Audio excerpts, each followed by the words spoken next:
Hello, my name is Lisa Cassani.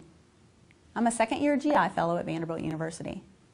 I, along with my co-authors, are proud to have our manuscript, Directional Distribution of Neoplasia in Barrett's Esophagus is Not Influenced by Distance from the Gastroesophageal Junction, accepted for publication in gastrointestinal endoscopy.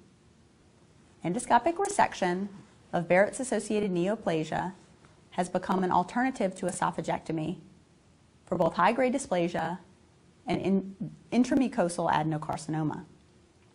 Accurate staging and resection first requires meticulous inspection to ensure adequate detection of mucosal abnormalities. In addition to targeted biopsies of these macroscopic lesions, guidelines for surveillance also recommend random biopsies, often at multiple levels depending upon the extent of Barrett's. However, with improved evaluation, we may be able to provide better understanding of the disease process and better detection methods. Modification of our procedural surveillance methods may provide more efficient and effective detection. Prior studies have suggested that dysplasia and neoplasia within a short segment of Barrett's have a non-random directional preference about the esophageal circumference.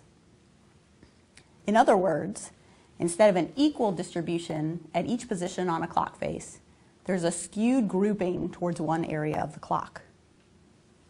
However, what has not been studied is the distribution of lesions based on distance from the gastroesophageal junction in patients with both short and long segment Barrett's. The aim of the study was to do just that, assess whether there's a directional preference for lesions based on distance from the gastroesophageal junction in both patients with short and long segment Barrett's esophagus. Details of the study methodology were reviewed in the published paper, and so I will only briefly discuss them here. This was a retrospective study of patients undergoing endoscopic mucosal resection, or EMR. Macroscopically identified lesions, such as nodules, erosions, or changes in vascular patterns, were targeted for EMR. These pathologically represented low-grade dysplasia, high-grade dysplasia, and adenocarcinoma. Distance from the gastroesophageal junction, circular position on a clock face, and pathology were recorded for each lesion. Orientation of the scope was defined as at the neutral station with the patient in the left lateral decubitus position. On a clock face, the lesser curvature of the stomach is at 3 o'clock, the fundus at 9 o'clock, and the anterior portion of the stomach at 12 o'clock. Photo documentation was taken prior to EMR, and the position on a clock face was assigned by an independent reviewer blinded to the hypothesis of the study.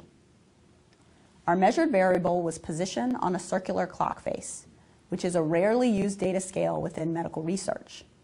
Circular statistics require specialized treatment because certain angles, such as 12 o'clock and 1 o'clock, are spatially quite close but mathematically far apart. Due to this unusual feature, circular statistics were used. Details of each of the tests are described in the manuscript. 60 lesions underwent EMR. Pathology distribution showed low-grade dysplasia in 22%, high-grade dysplasia in 38%, intramucosal adenocarcinoma in 23%, and invasive cancer in 17%.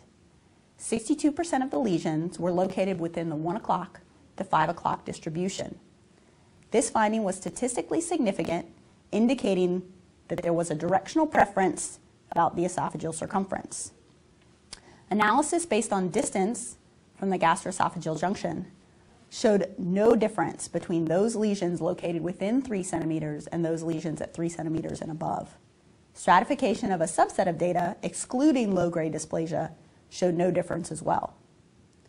Our initial hypothesis was that with increasing distance from the gastroesophageal junction, the spatial distribution of lesions will become more random. This hypothesis was based upon reasons for spatial distribution close to the GE junction. The anatomic structure of the lower esophageal sphincter and the non-uniform distribution of reflux could explain why there's a directional preference close to the GE junction. But one would suggest that as that these issues would have less impact further away. Our study found that there was a directional preference for all lesions, with 2/3 of the lesions located within 1/3 of the esophageal circumference, between 1 o'clock and 5 o'clock.